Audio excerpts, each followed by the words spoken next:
Pour répondre aux idées reçues sur les violences sexistes et sexuelles, plusieurs types d'arguments peuvent être mobilisés. Voici quelques propositions pour chacune des idées reçues. On ne peut plus rien dire. Ici, vous pouvez renvoyer la question. On ne peut plus rien dire? Quoi par exemple? Qu'est-ce qu'on ne peut plus dire? En fait, on peut encore se dire plein de choses.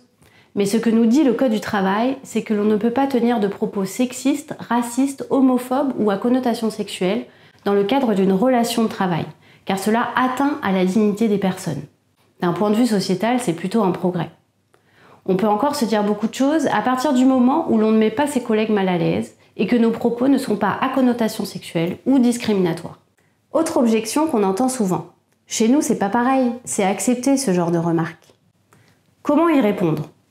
Les droits des femmes et l'égalité femmes-hommes sont des principes universels reconnus dans un grand nombre de textes internationaux ratifiés par les États, dont le vôtre, comme par exemple la Convention pour l'élimination de toutes les discriminations envers les femmes, adoptée en 1979.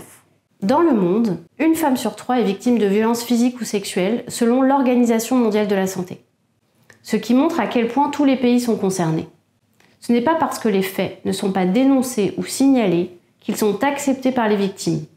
C'est plutôt le signe qu'elles ont peur d'en parler car elles ont peur des réactions et de perdre leur travail.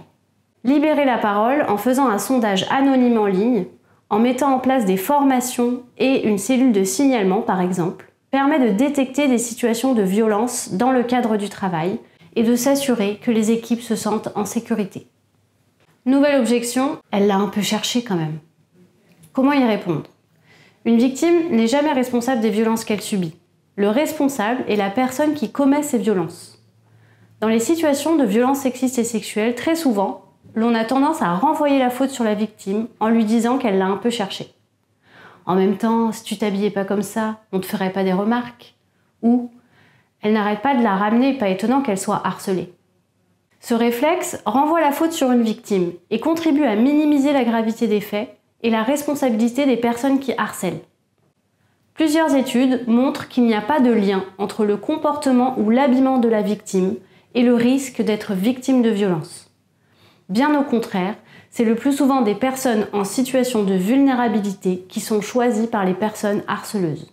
Autre objection. En même temps, c'est leur gagne-pain quand on parle des travailleurs et des travailleuses du sexe. Comment y répondre? La prostitution est reconnue comme une atteinte aux droits humains par le droit international. Par ailleurs, des personnes prostituées sont exposées régulièrement à des situations de violence physique et sexuelle dans le cadre de leur activité. Si l'on ne peut nier qu'elles le font pour des nécessités financières, les encourager dans ce non-choix n'est pas une solution acceptable.